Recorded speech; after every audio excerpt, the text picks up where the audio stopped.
The United States has a bunch of problems. Russian oil and gas, the cheapest form of energy. So whichever industrial power centers that they connect to by pipeline will have industries that prosper and basically put everybody else out of business. Russia being in the heartland of Central Asia, Chinese energy integration is so much more cost competitive globally that the other industrial power centers are probably going to have to also integrate. Japan's been having energy production in Sakhalin Island. Germany had the Nord Stream pipeline, but they also had the South Stream pipeline going through the Black Sea. And wherever there is a Russian or Chinese infrastructural project, there happens to be war, tension, color revolutions all the way around Eurasia. That is causing a big problem for the United States in losing its allies. And also whoever integrates then pays in rubles, and then there's nobody to support our $34 trillion in debt, and everything just collapses. Hello, everybody.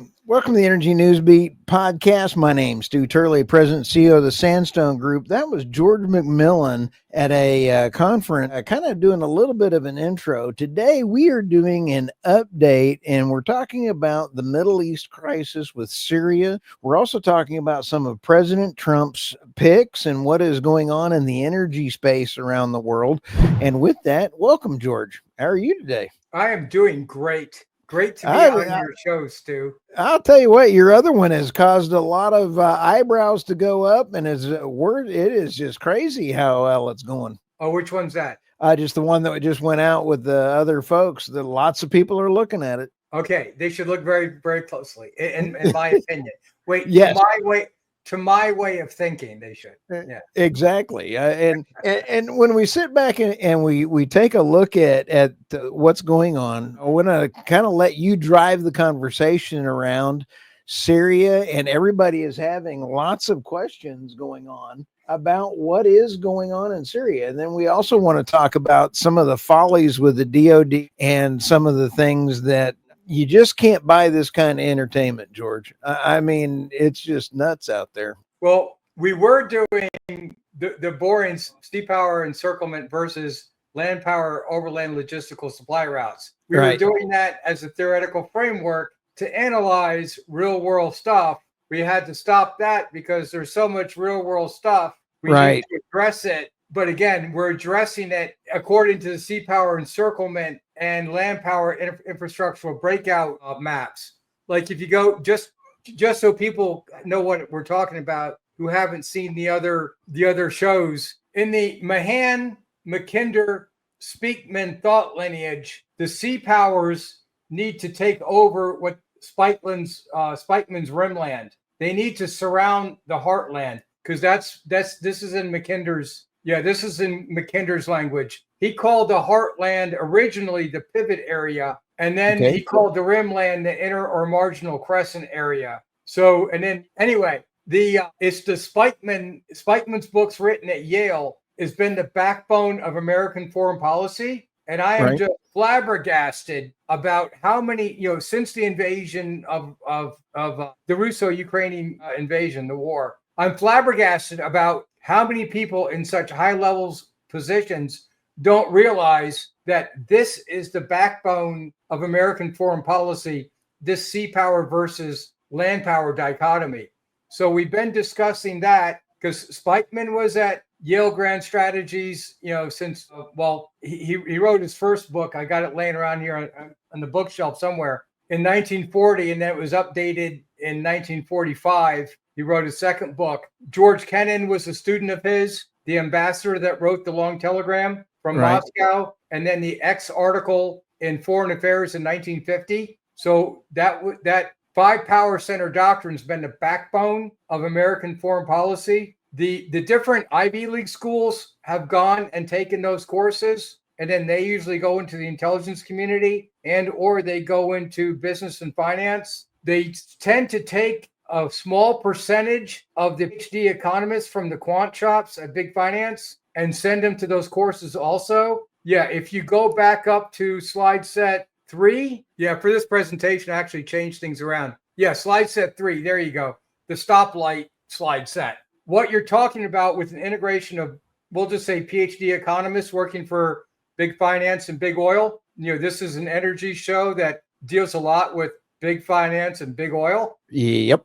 All over the world. So since it's global, you're talking about the grand strategic level at the top. Ever since, the Dulles brothers or Averell Harriman and the other different groups, they worked for the New York City Wall Street law firms and then went into government, and the Rockefellers, of course, and the J. Paul Gettys and they're going all over the world. So these big companies that are been around for, a long time now, they hire the most analysts, and it looks like they take some of their PhD economists and they send them through these Yale Grand Strategies classes. They in turn either go over to work, OSS became CIA, and then they're always been involved in the military industrial complex. So they send their analysts over, and then they hire the generals when they retire. So that's where you get the relationship between the Ivy League Grand Strategies classes, the intelligence community, and the military. But also, you're talking about, Department of Energy. Right.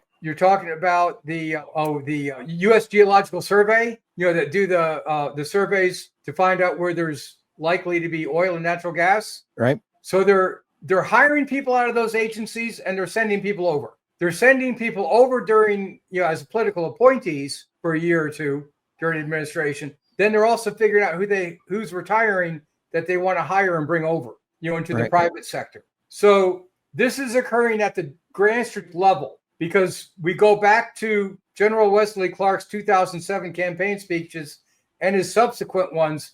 He says there was a foreign policy coup. Well, he doesn't really, he kind of knows. I mean, he's a four-star. He knows a lot. I mean, not saying he doesn't, he knows a lot.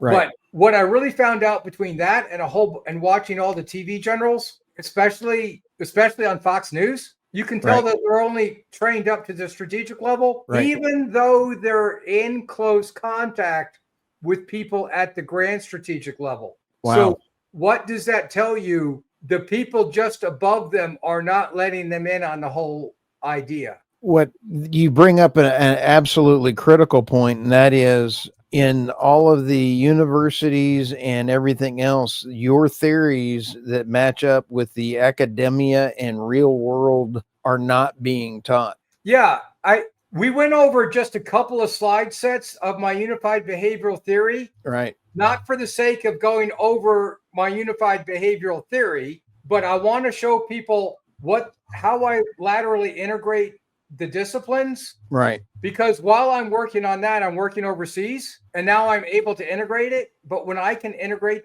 it boils down to government form frameworks, economic growth over demographic growth frameworks, and in my 4-category geopolitical form model, I'm over there learning how to do military decision-making process, the 7 steps, it's only the middle steps that really count. Right. Course of action assessment, course of action development, and then you pass it all over to whoever the decision makers are, and they see the pros and cons of every decision. So you're building rational choice, rational belief preference constraint models in a Pareto optimal format to express opportunity costs and trade-offs of each decision. You hand that up to decision makers. Whatever they pick, it's none of my business. That's above my pay grade. So I don't criticize after that point. I just hand over the models. That's right. So, no matter who I work for, I mean, you got to keep it professional.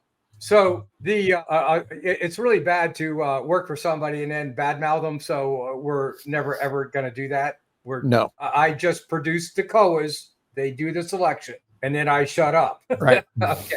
So we're never discussing anybody's individuals' names or any groups or anything like that. All right. So yeah, it's really bad to work for somebody. It's just unprofessional to say anything. Anyway, and from watching the Sean Ryan show too, we really found out that you get the tier 1 and tier 2 operators and the military people are the lower enlisted. Let me phrase it this way: the lower enlisted are brought in at the technical level how to do a particular military operation specialty. Right. Then they're moved up to the tactical level to perform whatever warfare domain they are. So, and then after they move up and become senior enlisted, then they're going to learn the operational level, how to move. Well, they go from tactics to logistics. So it's what they say, amateurs talk about tactics, and then professionals talk about strategy and logistics. So the senior enlisted will learn, about, let's just say, halfway up the operational level. So they have to get the men and material under their control in their theater, what they need to perform their job, right? All right. So the officers are trained a little bit at the technical and tactical levels, as first and second lieutenants. Then at the captain level, they're working operational level with the senior enlisted, and then they're, when they become majors, they're moved up to the theater strategic level, let's just say. And it looks like the generals and above deal with the bigger regional strategic, but they're not trained across the board, so they don't get the grand strategic level. Right. All right. From watching the TV generals, watching the Sean Ryan show, a whole bunch of stuff. But, Sean Ryan shows, he's got so many different people on it. I can just stay right there and make my point. Oh, yeah. He's a great, love his show. Yeah.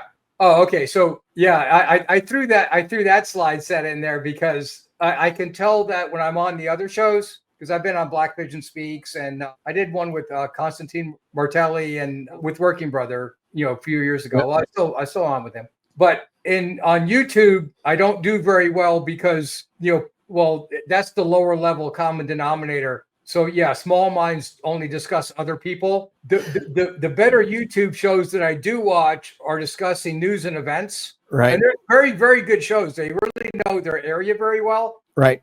So the better YouTube shows will discuss the events in the middle. But when you jump up to the grand strategic level, you need to know economic development theory, the seapower versus land power geopolitical strategies, right, which is maritime, riverine, terrestrial checkpoints, and you're trying to cut off how you extract minerals out of the ground or agricultural, develop them agriculturally, send them to processing centers, make consumer products out of them, which is a whole bunch of different steps each way. Right. Then send them to consumers who are also producers, and then continue the economic feedback loop. So you're talking about the economic theory. You're talking about how to improve that efficiency. In geopolitical theory, it's the opposite. You're trying to stop your rivals from completing each step on as many warfare domain. So that book, Unrestricted Warfare, written by written by the Chinese folks, that talks about the number of areas of domains of warfare. So the different countries have different areas in each warfare. So in order to address that, you need an overarching framework, an overarching schematic. For the electrical engineers out there, because I worked on cars before I went to college, I was looking at electrical schematics all day long. So when I went to college, I wondered why it was so chaotic. Everything needs to be, to me, everything needs to be a troubleshooting guide. Right. So my unified behavioral theory came out of, I think these people are chaotic and stupid. That's why I like the book Tubi and Cosmitas, because they talk about the abandonment of the scientific project. So what that means to the electrical people with electrical engineering backgrounds out there, you have components and then they're connected to make a whole product. Well, the social sciences are just act like they're individual subproducts. And then there's no fusion cell on top to put them together. You could never get a car to work that way unless the electronics people could work together and work with the mechanical engineering people to also work with the IT people and the business mathematics people. I mean, by having these common languages and schematics and common denominators, well, I use the per capita GNP variable because it's a ratio, because it's, your general equilibrium theories and your economic solo swan growth theories all can be grown out of the per capita GNP ratio. So the engineering sciences have everything so boiled down to one ratio, you can go any different direction, one common reference point. Well, I started to make everything one series of common reference points, because if you're putting the car together, you're going to have an electrical schematic of how it controls the mechanical devices. Right. So when I got into the social sciences and actually went back to college to get my degrees, I'm like, this stuff is crazy. So anyway, I did my unified behavioral theory while I was working overseas and then doing military decision-making process. And I knew from my books, we were doing the 5 power center doctrine. When I got out of Afghanistan, I'm like, started to realize so many people were so confused. Right. When we left Afghanistan, the reason why we left Afghanistan is we went back to Operation Cyclone Regime Change Destabilization. Just to fill people in, I put everything into 3 basic areas in this regards. during the Cold War, we were doing regime change, destabilization, in a seapower encirclement strategy of the USSR. Right. Well, during global war on terror, we went from regime change destabilization to regime change nation building. The Wolfowitz Project for New American Century with Bill Kristol. The Kagans, of course, work at AEI and Brookings, and Robert Kagan was head of, he was the chief editor for Washington Post last several years. Right. Frederick Kagan was at West Point and AEI, and they all know each other from the Yale Grand Strategies courses. So these are the people that are interfacing with the different big finance and big oil group that are then controlling. Yeah, move back down to the stoplight. Yeah, just down one. Yeah. Okay, so they're interfacing with big oil and big finance, Jeff Bezos for one, right? Right. Oh, yeah. Okay, obviously. So, yeah, that's how big finance and big oil interfaces at the grand strategic level with the military industrial complex. Then that controls the institutional areas of the four branches of military, right, or the intelligence community, or the executive branch law enforcement agencies, or the executive branch, other agencies, Department of Energy, Department of Agriculture, Bureau of Land Management, all of those different types of groups. Right. So just a few people at the top, I found out or realized, were only trained at the grand strategic level. Basically, a dozen people here, a dozen people there, and a dozen people there. Not a whole hell of a lot. If they're trained in the grand strategies, they read Mahan as an old book. Right. Okay, take that strategy stuff video that we went over recently. He talks about how Mahan realized you have to stop countries from selling products. I mean geopolitical rivals from selling their production overseas to create wealth, to then build up their economies, to build up their militaries. If you're building your infrastructural DIME integration, diplomatic, infrastructural, information, military, economic is the acronym. The way it flowcharts is actually infrastructural and informational integration, telecommunications, and transportation. The more of that you have, the more economically integrated two countries are, then the more diplomatically integrated they are, and then they're more militarily integrated they are, because the more billions of dollars you invest in your infrastructure, you're going to use your military and police as armed guards to protect that infrastructure. So an individual hires armed security to protect their venue. Well, countries use their military and police to do the same thing. We've seen wars over oil. Yes. I think there has been some, yes. After just spending time in Iraq and Afghanistan, I'm going to say yes. Yes. So yes. So I just came about this by, I'm working on my unified behavioral theory to overcome, either the biggest problems in economic development theory over the past 70 years, but I'm working on this other thing. And then I come out of Afghanistan, I realize people don't. Let me back up a second. So the Cold War was regime change destabilization in Central Asia following John Lewis Gaddis's, Kennan's 5 Power Center doctrine that John Lewis Gaddis in his books on containment, strategies of containment, and on grand strategy that he talks about in his series of books. So that's what we're going through. So I already know that because I read his books. I was flabbergasted that people didn't realize that, the global war on terror was a regime change nation building strategy that failed. Right. So when we left Afghanistan, I knew they already went back to Brzezinski's Operation Cyclone regime change destabilization. Right. So I was flabbergasted how many people didn't realize we were going back to Brzezinski's and Stansfield Turner's. I call it Operation Cyclone. Whatever they call it now is going to be a different name, but the concept is the same. Okay. You're arming as many they're Sunni violent extremist organizations that they've been arming. The same one in the Mujahideen has now splintered into the Sunni Pashtun Taliban, the Sunni Tajik Taliban, but they work with the East Turkestan movement, the Uyghurs, right? The Uzbekistan Islamic movement, and there's one in Kyrgyzstan Islamic movement as well. There's these Islamic movements in each one. Okay, move down to the Khorasan slide set. Okay, there you go. So I want to explain this because we're going to get to its bearing on Assad and Syria in a bunch of different formats. So the aim when we left Afghanistan, they're actually helping what they call the foreign fighters in Afghanistan.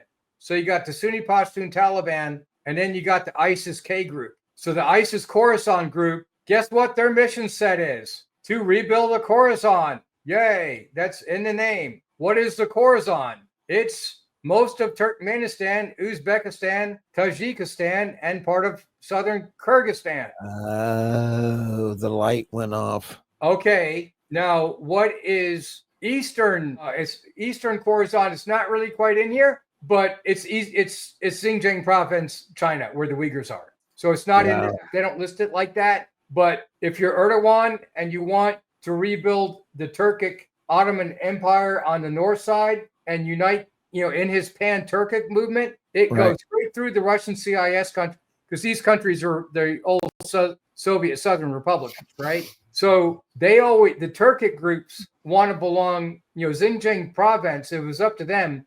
They never would have been part of China. They would have been part of the Soviet Southern Republics. They want to be united with them ethnically and linguistically. Again, proxy wars, color revolutions, that kind of insurgency is always based on ethnic, religious, and linguistic lines. Right. Okay, so here they are going across from the Anatolian Peninsula, where Turkey is now, to the Turkic-speaking countries. So during the Cold War, Stansfield Turner armed the Mujahideen to arm this area to break apart the Soviet Union infrastructure. So because there's so many oil and gas fields. If you go to slide 24. Oh, wait. No, that's the Middle East. Well, it's got some of them. You can go to slide 24. Yep. Let me see if I can get a better one of the Caspian Sea. 25's not bad. Oh, go to slide 27. Yeah, that slide's not bad. This one's better because this has got the bigger oil and gas fields on it. Yeah, the other one's really good for the Persian Gulf, but I think this is better for what I'm talking about now. So when the Cold War ended, the United States wanted to put more pressure and get into Central Asia. So they're looking for a tripwire.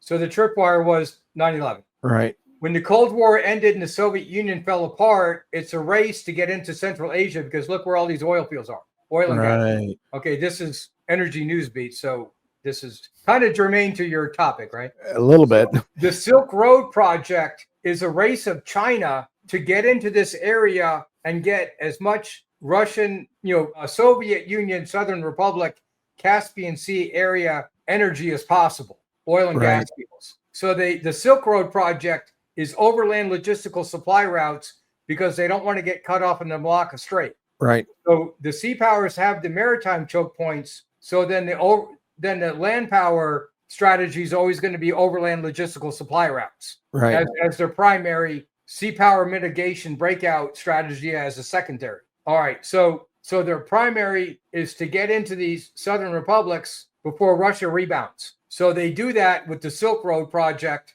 and their goal is to build pipelines, which they have, into Turkmenistan, into all the stands. Right. Eventually, what they really want to do is build their pipelines all the way over into Iran. So when they started trying to do that, they're also rebuilding the highways, upgrading the railways. There's a whole bunch of what you could also move oil. I'm going to laugh.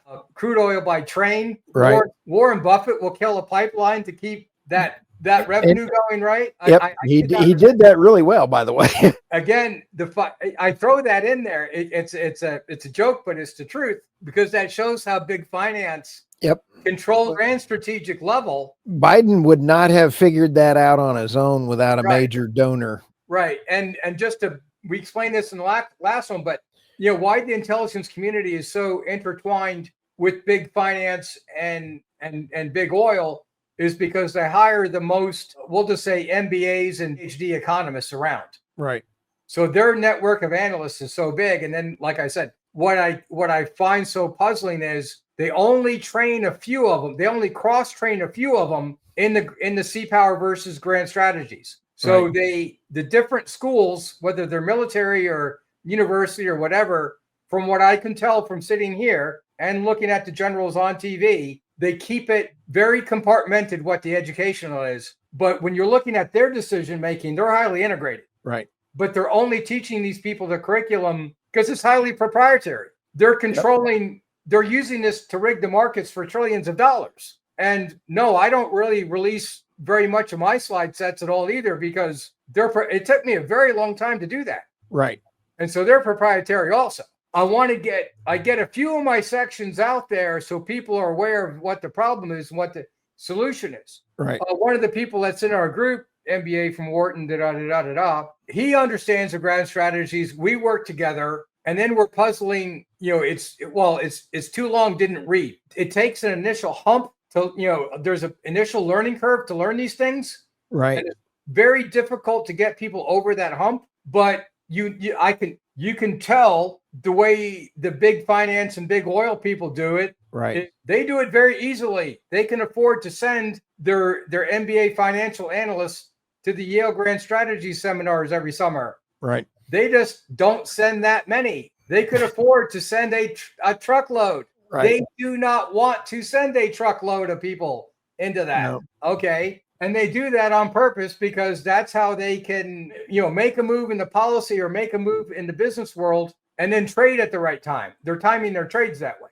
Right. All right. So, we're explaining what the strategy is in Central Asia, because whenever one thing occurs in one part of the world, they're doing another thing in another part of the world. Exactly. And then the other side is going to react in a game theoretic format. In this case, it's always seapower is always encircling in the rimland. Right. And the heartland is going to shift their emphasis to overland logistical supply routes. Right. Once people get the hang of this, then it becomes easy. Right. It's getting people over that hump. So anyway, it was clear when I got out of Afghanistan, you're going back to Operation Cyclone destabilization by funding the same Sunni VEOs that Zbigniew Brzezinski and Stansfield Turner did, the Mujahideen during the 1980s. Right. So for people that think I'm a conspiracy theorist, what I urge them to do is just go on Amazon and just buy those books. There you go. Those people. Okay.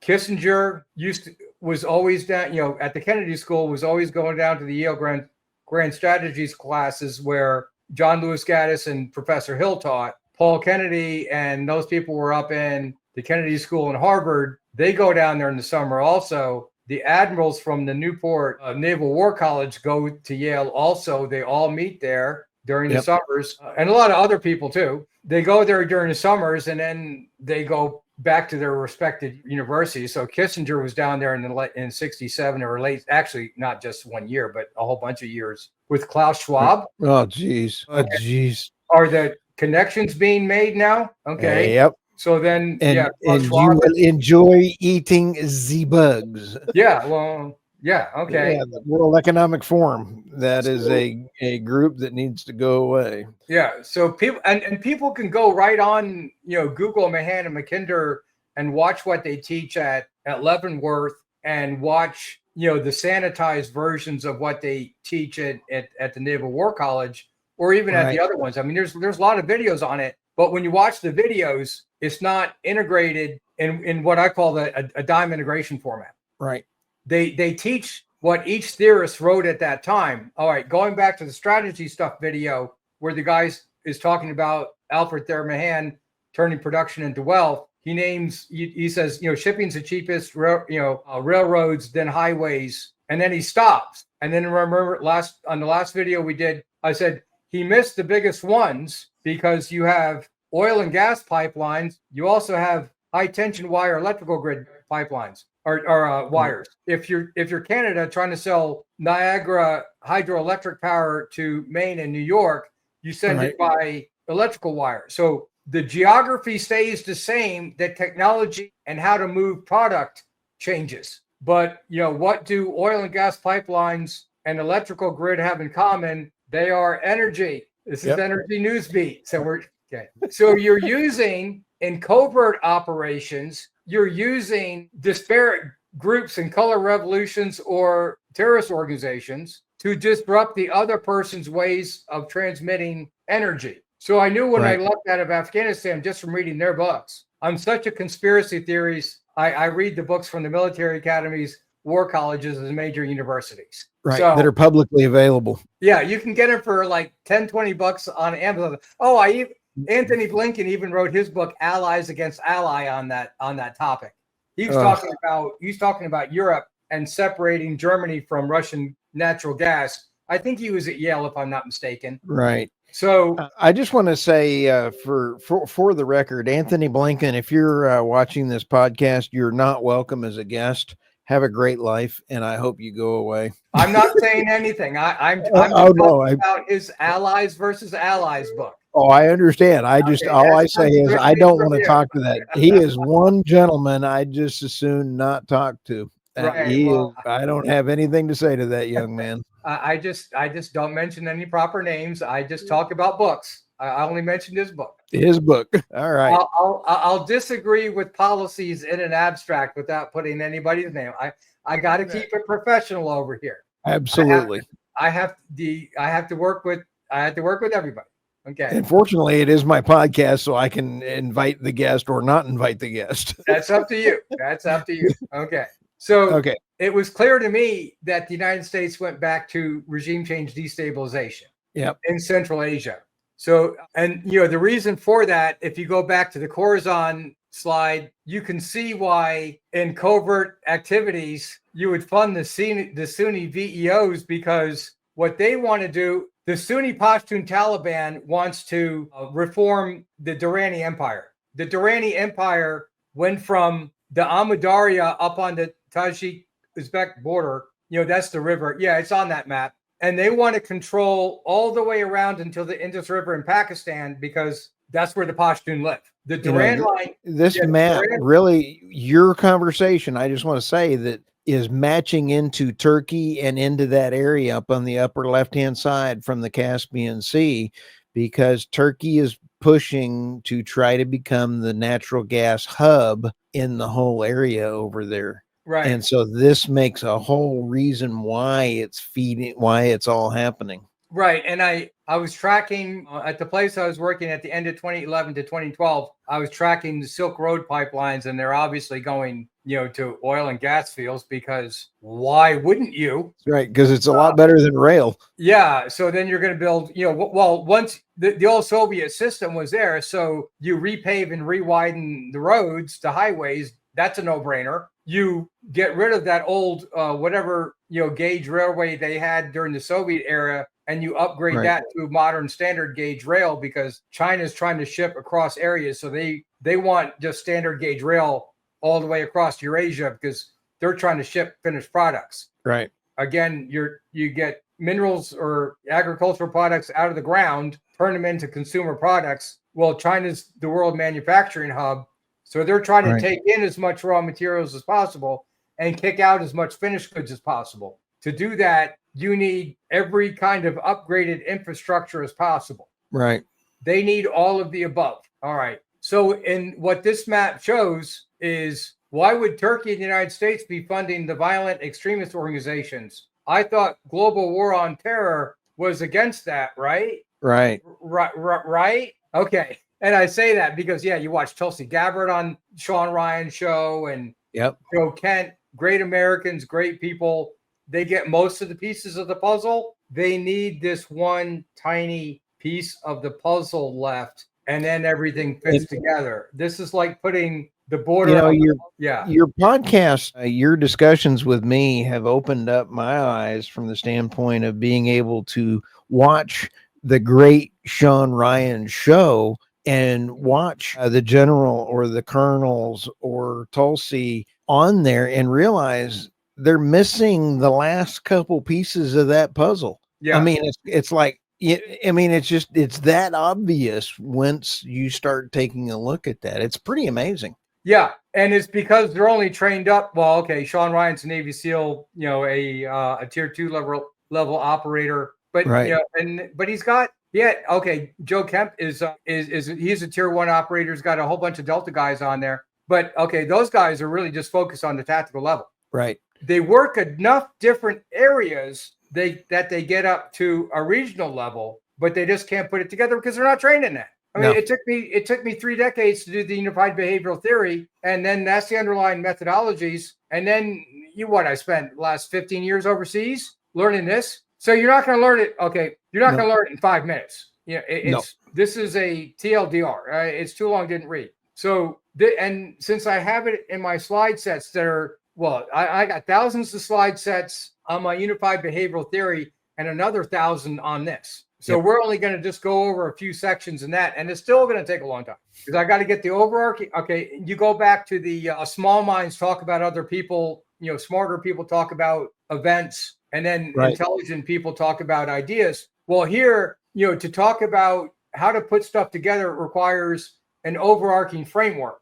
When you start to put everything in overarching theoretical frameworks, okay, you're putting everything into physics 2 force models of one side against the other, or in physics, it's going to be centrifugal and centripetal forces. Right. What holds something together and what pulls it apart. In this particular area, you're talking about seapower versus land power that are diametrical theories. In aeronautics, you're talking about gravity and atmospheric density. So you want to overcome the first variable to get a heavier than aircraft off the ground, and then what kind of engines you put on it and thickness of the wings. You're relating to lift, thrust, weight, and drag is your 4 Pareto optimal variables that you're working on. How big the plane do you have to have? How far does it have to go? How much money do you have to spend? So these are how you build physics models and then relate it to your cost, quality, and time of production variables in business economics. So once you start going down the road of building physics models and applying it to something, you're automatically doing some kind of engineering type of schematic and then getting it to business economics, which then relates to economics, mathematics. Right now, you're way over, 98% of the people's heads on YouTube. But to get to that grand strategic level, you have to use frameworks. So yes, you're going to be over, 98% of the people's minds that are on general social media. And it's unavoidable. So I don't care about YouTube audience because, they just don't have the background in this. But you can move up for the military people that already have the tactical and operational and bottom level strategic methods. It's not a bridge too far to bump them up.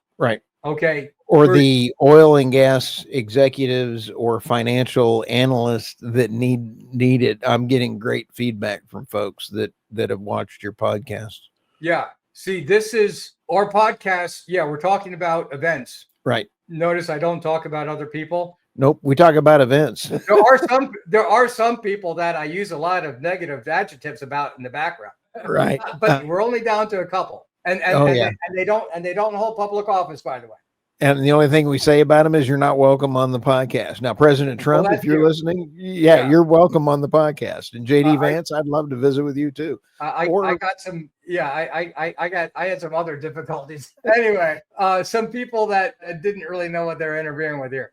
So yes, some people try to dumb me down, and it's like, no, that's not what I'm trying to do. I want to take the people that are, 3/4 of the way there and bump them up. But different people from different backgrounds need a different bumping up. But and you don't have the time or the bandwidth to take it from ground floor.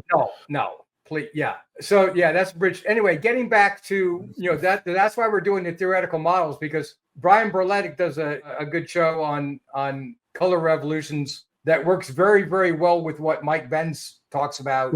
He's cool cat. Which works very, very well with Joaquin Flores does on his Telegram channel. Those 3 guys work very, I watch their shows, and that puts missing pieces on my, if I do the overarching schematic, that's like doing the border of the puzzle. Different subject matter experts then fill in the puzzle for me. So it works both ways. You bet. Yeah. So if you go back to the Corazon model, so map on 15, there you go. So what the United States wants out of these Mujahideen groups, even Hillary Clinton was talking about, the groups we're funding now are the groups, the groups that we're fighting now during when she was Secretary of State are the groups we funded, during the 80s. The other thing is, the more you understand what I'm talking about right now, the stupider the movie Charlie Wilson's War becomes. And the reason why I bring that up is big finance, the top decision makers are funding the social media to propagandize this stuff. But it's not just propagandizing the masses, it's propagandizing our military leaders who are then not taught any different. Wow. Okay. Need to let that sink in a little bit, because most of the corporate finance people that I've been as you mentioned earlier so they take the people trained in economics and they send them to Yale Grand Strategies, and they purposely do not tell the other people to read these books. If Jamie Dimon or whoever, or Fink or whatever, told people everybody in my organization has to read these books over the next 5 years, they would all do it. Oh yeah. Okay. But they would still be missing part of the puzzle. But if they already have MBAs, they already have most of it. Well, depends on the MBA. So they don't teach them what the missing pieces are on purpose. Wow. But now those people go into leadership positions, but the grand strategies level, now you understand they use this information it doesn't matter which administration comes into power. Right. They use this knowledge to manipulate the rest of the system. Actually, I really come to think of it's brilliant. How does Syria, I know you're going to get to this, but how does Syria fit into this failure? Because that's a whole new thing here. So yeah, I'll get back to that. But I wanted people to understand that the propaganda, because the conversation just ended up that way.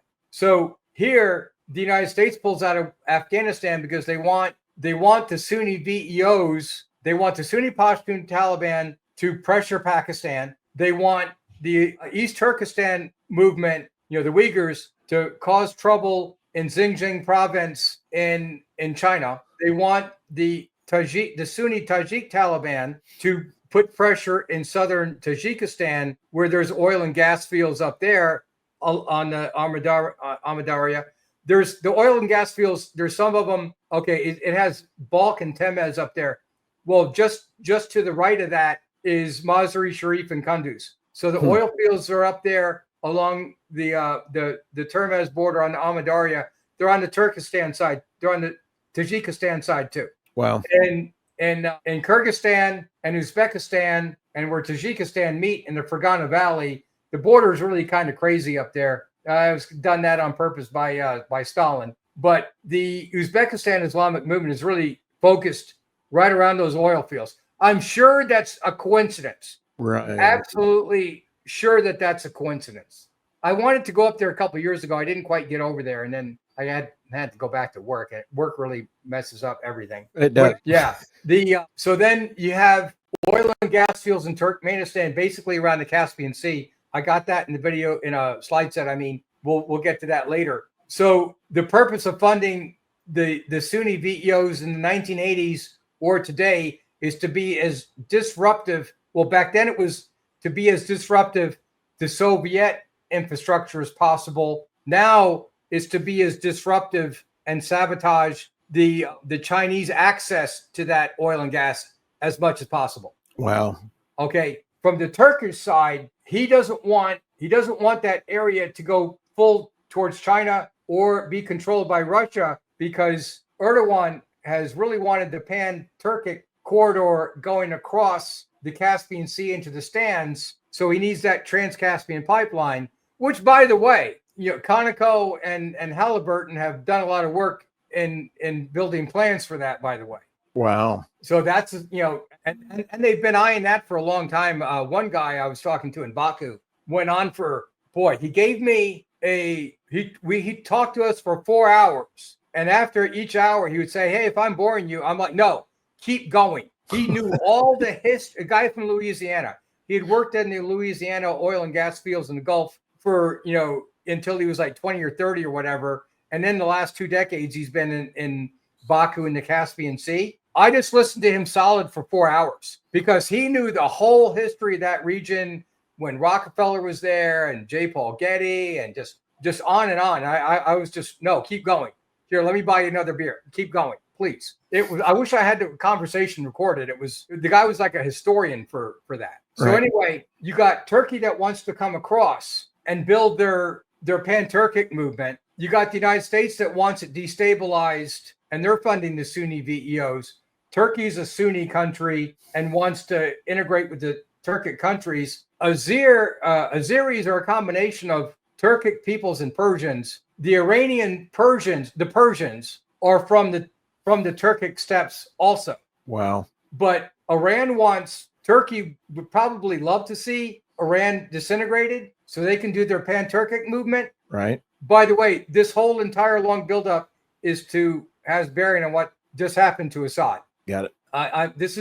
People need to know what the background information is as to why they wanted to dislodge Assad. He should have built that pipeline back in 2011. He should have taken the gold rather than, he didn't take the lead. He fled. Well, his people took the lead.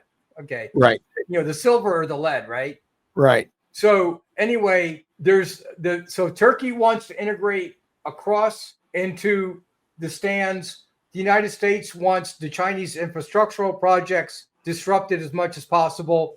They would love to see Iran disintegrate as much as possible. If you go to, let's go to an Iranian ethnic map. Go to slide set 6. I got a few different slides on that, and each one really portrays something well. So in this case, you have the Persians basically in the middle that control most of the country, but you have the Baluch down south. And then, the Durand line and the lines that created Pakistan and Iran that the British made cut the Baluch in half, and it cut the Pashtun in half. The Baluch and the Pashtun used to actually be united, and Afghanistan went all the way down to the Arabian Sea or Gulf of Oman, on the Indian Ocean. So Caspian Sea Report did a video on the weapons that we left behind in Afghanistan, right? Armored personnel carriers and armored vehicles. Guess what?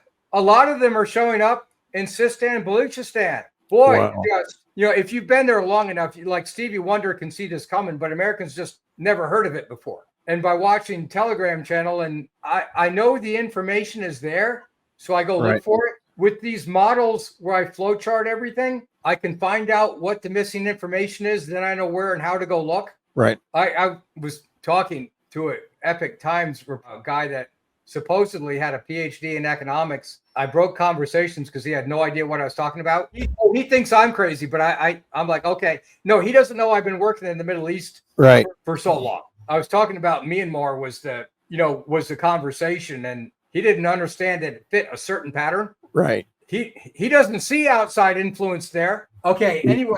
Wow. You can see it from different perspectives, though, if you know where to go look. That's why I stress these models, because I can form hypothesis, and then I can go look for confirmation or disconfirmation of the hypothesis. Right. Of course, if you stop looking for something and say, I knew it wasn't there because you didn't really look in the first place, well, that's confirmation bias. I really try to prove myself wrong, actually. So, but yeah, if you know what the missing information is, you know where to go look. So yes, I knew early on when I left, because my coworkers were still left behind in Afghanistan. I belong to every Afghan rescue group out there, as during that summer of 2021. Right. Okay. So, and I left with a lot of my former coworkers and contacts still in Afghanistan. So I knew that the pallets of cash were still flowing into HKIA after we departed, because my own contacts there told me. Confirmation from Lynn O'Donnell of Foreign Policy magazine that stated that on WION News in December 26th, if I'm not mistaken, on WION News. Well, last year, Sean Ryan is convinced he broke the story. No, actually, Lynn O'Donnell did. And then on, in open source, but it's in Indian media. I don't think she reported it, and it's in English, but I don't think it got reported into American media. Let me put it that way. So yeah, in American media, he's probably the first person to really talk about it. Right. I did some posts on that, I think, in LinkedIn, but I got a very negative reaction. I did not get a positive reaction. Okay. Okay. So that's funny. Some people thought we were making this up and they didn't know who Lynn O'Donnell was, but whatever. So Sean Ryan is the first person to put that in American alternative media, and he was able to come up with more exact numbers. Right. I have no way. I mean, I just my people can only look from 100, 200 yards away. You can't count that way, but so we don't know how much. We just know it's going on. All right. So I know that it's going to, Lynn O'Donnell just thinks it's embezzlement, corruption. But no, you have the Sunni violent extremist organizations trying to obliterate the borders in the northern stance, because they've been doing that since General Zia al-Haq, when he was president of Pakistan from 77 to 87. That coincided with Brzezinski Turner Operation Cyclone. So it's the same thing. You call it whatever name they call it now. It's the same thing. And then our weapons are showing up in Baluchistan. Well, I knew they would, because they've always been trying to get the Unicol and Conoco's TAPI pipeline through Afghanistan, but the violent extremist organizations always stop that. The TAPI pipeline is Turkmenistan, Afghanistan, Pakistan, India. Unicol surveyed that, like, when was that? During the late 70s or early 80s? I can't even remember. It was a really long time ago. Right. So, well, by the time I was in middle school and high school back then anyway, or at least high school, right? So, that's been going on for a long time. So in this case, they want the Baluch in both Pakistan and Iran to keep Gwadar port from opening up, to block the pipeline that goes from Chabahar port. They want to block the international north-south trade corridor between Russia, Azerbaijan, or Turkmenistan through Iran. So Russia has access to a warm water port by a port and a railroad. Right. Okay. They have highways. Those have been upgraded, but they don't want a railroad. That's what they need. So they want to use the Baluch to be as disruptive as they possibly can between Zahedan and Gwadar Port. Gwadar Port would be, okay, this map is from the U.S. Institute of Peace, the Iran primer. It would be just above the U. Okay. Okay.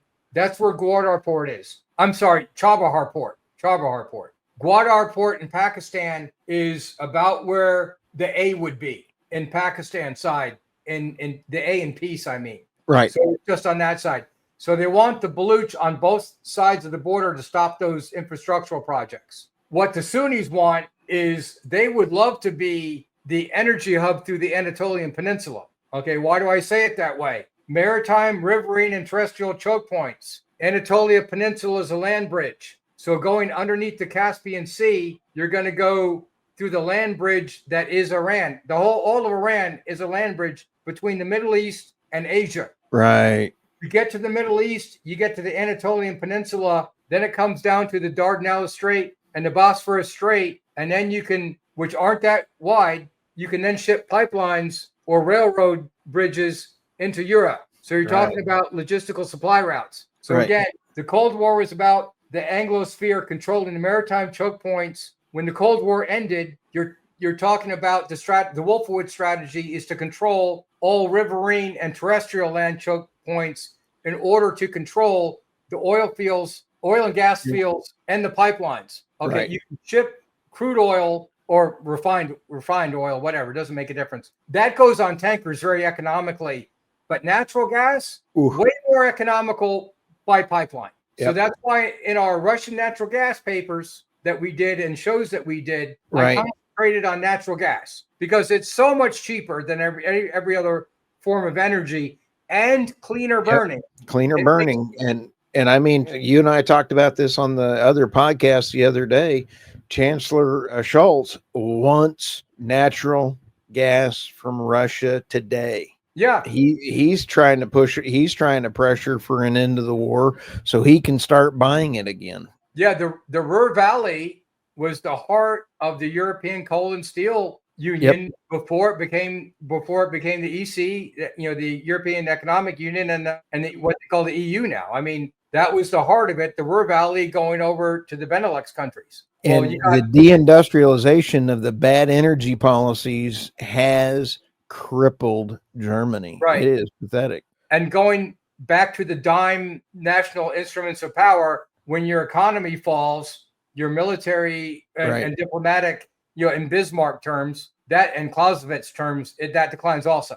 The other person I wanted to mention, since I'm over here in the Permian Basin, it's been T. Boone Pickens that have been talking about natural gas for how long now? Right. So, it really comes down to natural gas that they want to shift through. So they're using the violent extremist organizations to hamper and thwart and sabotage Chinese infrastructural projects in this area. Wow. Turkey's in on it too.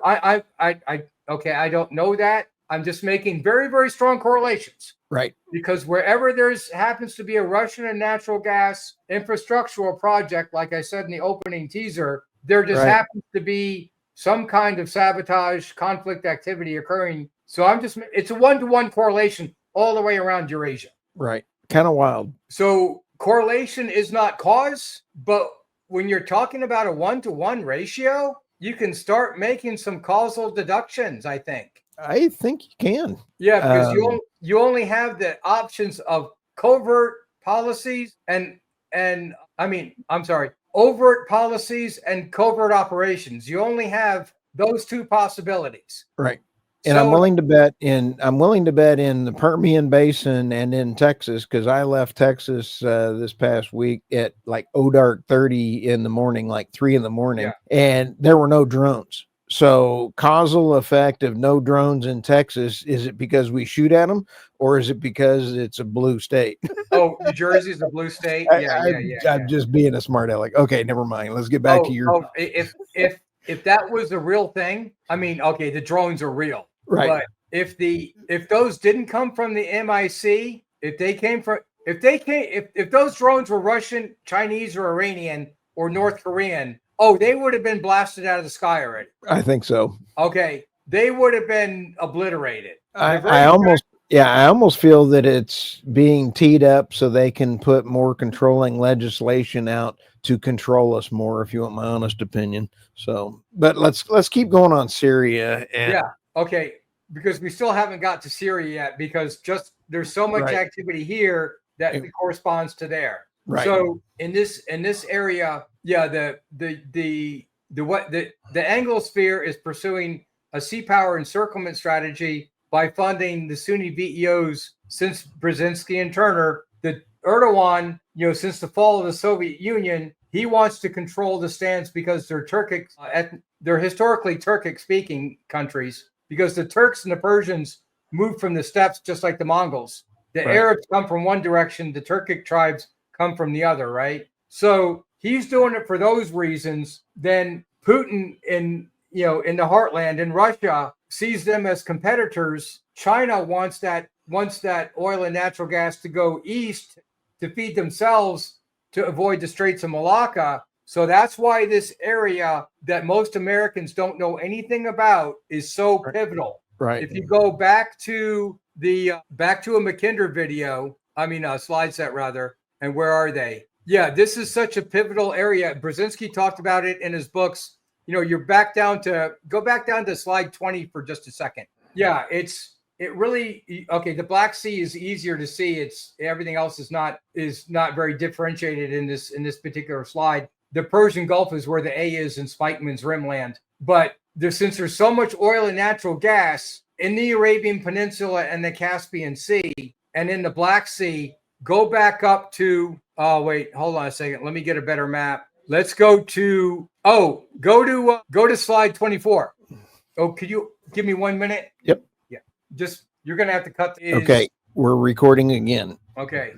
Okay. So shifting from, Central Asia, what you're looking at here, okay, it's the big oil and gas fields. Right. During GWAT, they want to control, how many seas here are they controlling? For maritime choke points, the Caspian Sea, to the Black Sea, to the Mediterranean Sea, to the Red Sea, the Persian Gulf, with the Indian Ocean down below. So they're trying to control the South Caucasus land bridge and the north side of Turkey, which is just off this map, but they're trying to control the Middle East between the Caspian Sea and the Mediterranean Sea, but also between the Persian Gulf and the Red Sea, because those are the oil and gas fields. You need to control the land bridges going through the terrestrial choke points, and bodies of water, whether they be rivers or seas or oceans. They're trying to control those points. So 9/11 created a convenient opportunity for the Project for New American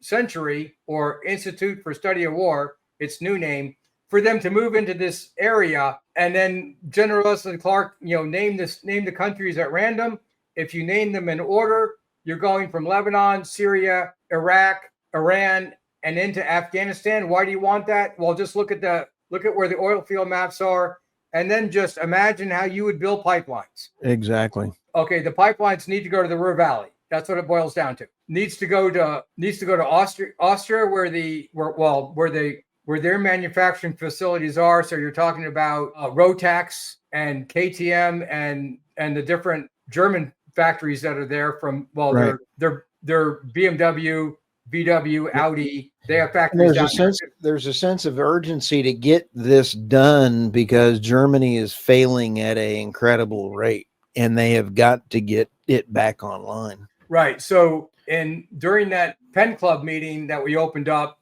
I was talking about the sense of urgency as the United States cut off Germany from affordable natural gas. GWAT was supposed to replace it already. Right. But it hadn't. It comes down to Bashar al-Assad was stopping the pipeline from going through Syria because it's a competitor to his. Ooh. Oh, yeah. Oh, we didn't talk about that before? Okay. Wow. So the Bashar Assad and Saddam Hussein were both Ba'athist Party. Right. So they're both secular, and they wanted to get their countries out of, the Shia versus Sunni rivalry, and they wanted to move towards secularism. Right. Now, I'm not going to claim that they did that effectively. Okay. We all know their shortcomings. Right. That's not what we're talking about. This is Energy News Beat, so we're focusing on news. Energy. Okay. Yep. So what Saddam Hussein wanted to do, because he was under U.S. sanctions after Gulf War I, after Kuwait, and what Assad wanted to do was they did build pipelines going from Iraq to Syria. They wanted to build them into Turkey. Well, Iraq does have the Beji pipeline that goes up and feeds into the Tbilisi to Ceyhan pipeline. Bashar Assad wanted one also, but they wanted to exit the petrodollar and trade in euros. That went over so well that they had their countries invaded. So that's the primary reason for that. Okay, the next reason is Bahrain and Qatar are Sunni ruled countries with Shia majority, classes of people. Sunni Qatar wants their pipe to go through Sunni Saudi Arabia, through Sunni led Jordan, but it ran into Alawite Shia controlled Syria. All right, so the one of the Qatar pipeline routes is through Saudi Arabia, through Eastern Jordan, and they wanted to go through Syria and then up near Aleppo, and then, they want to get to Ceyhan up near Adana, where near Encirclement Air Base also. So Qatar is Sunni controlled. Kingdom of Saudi Arabia is Sunni controlled. Amman, Jordan is Sunni controlled. Bashar Assad is Shia Alawite controlled, and he blocked the pipeline in 2011. Wow. So it wasn't long after that Al-Qaeda in Iraq, which was by end of 2011, was totally destroyed. All of a sudden, end of 2011, beginning of 2012, it starts an insurgence. How does the insurgency started? The Sons of Iraq didn't get any oil production contracts. The only thing that occurred out in Anbar province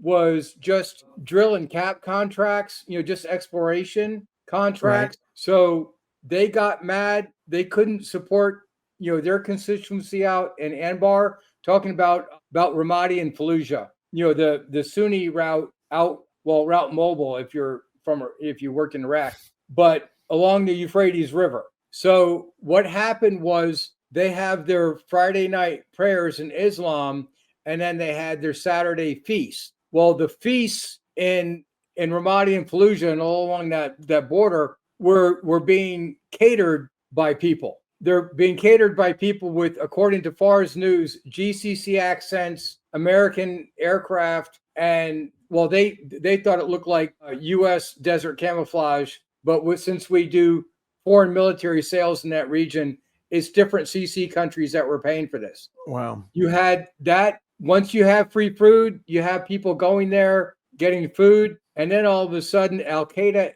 in Iraq starts to reformulate. Again, correlation is not cause, but it starts to correlate on the other side of the Iraq-Syria border along the Euphrates River Valley, so people can make, draw their own conclusions.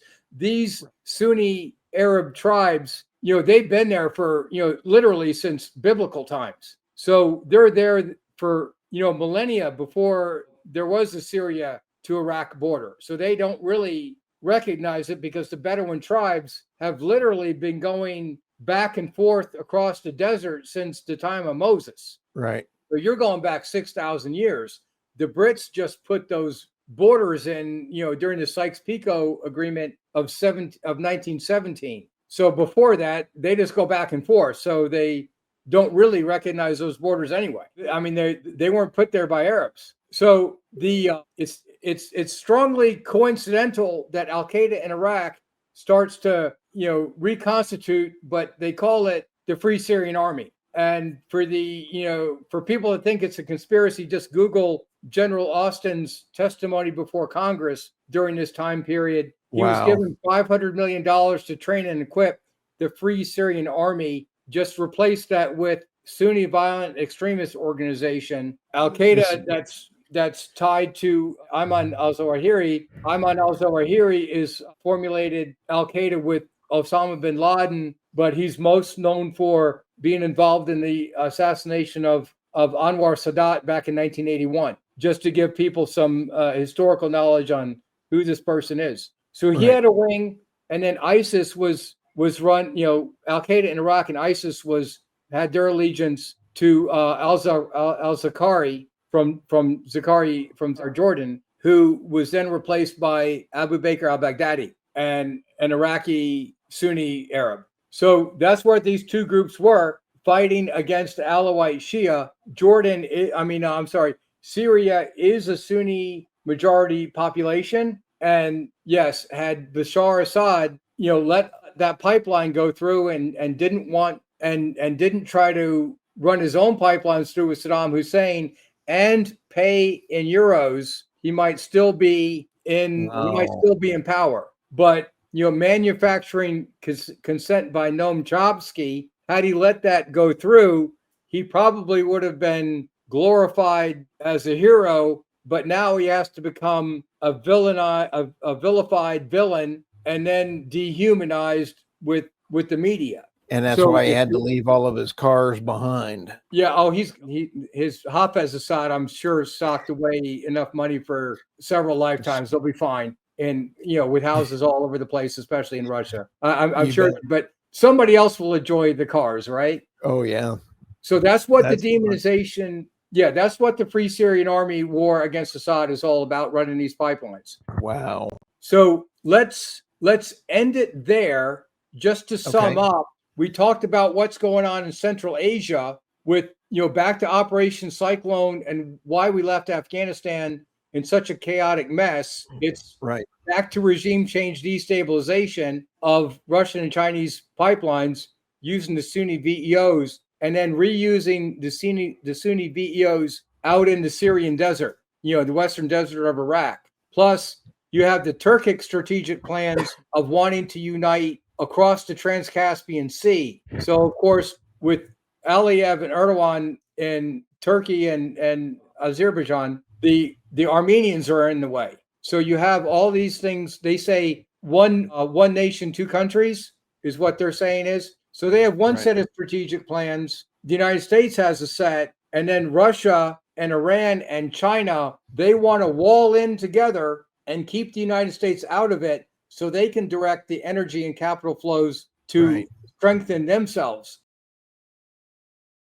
Keeping Iran together is what they were really wanted to go after. So let's end it there, and we'll start the next one from why, dislodging Assad and dislodging Iran to run more pipelines is going to be the next target, because we want to go on to we want to talk about how Russia and Assad are going to, what their counter moves are going to be. We want to get into predictive analysis because people can watch the news shows. Exactly. I'm building these models for predictive analysis purposes. Well, I'll tell you what, next show, we will watch that Stuart Varney clip of him picking what's going on. We have a couple other things with the DOD. We'll talk about this on the next show, George, but the DOD is putting out mandates that they're going to be putting out solar tanks.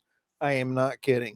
This is absolutely Biden. It cannot get out of office fast enough. Can you imagine running an army on solar? Solar tanks? Yes, it's right here. Biden's DOD doubles down on climate action as Trump promises military reset. They're trying to stuff in as many stupid energy policies, and Stu Varney is talking about a lot of that on as it relates to energy and everything else. And this is just amazing. Yeah, it doesn't matter who you talk to on. Well, the only person that actually made any sense is Colonel McGregor. Everybody else is everybody else on Fox News, Fox Business. They don't understand the seapower versus land power dichotomy, those different strategies. So they really do think that this stuff is organic, rather than it's over seapower encirclement strategies and land power breakout strategies. If you do it in those formats, you see what the game theoretic aspect of it is, and then it becomes predictive analysis. If you just watch Fox News, you're always going to be reacting. Is acting per note. If you understand maritime, riverine, terrestrial choke points, and then controlling the land bridges, this all makes perfect sense. It does. And that energy is the multiplier coefficient in economic theory. Without energy, a country does not have a growth economy. It has no multiplier coefficient. Right. All right. Well, with that, we will do another one probably tomorrow. All right.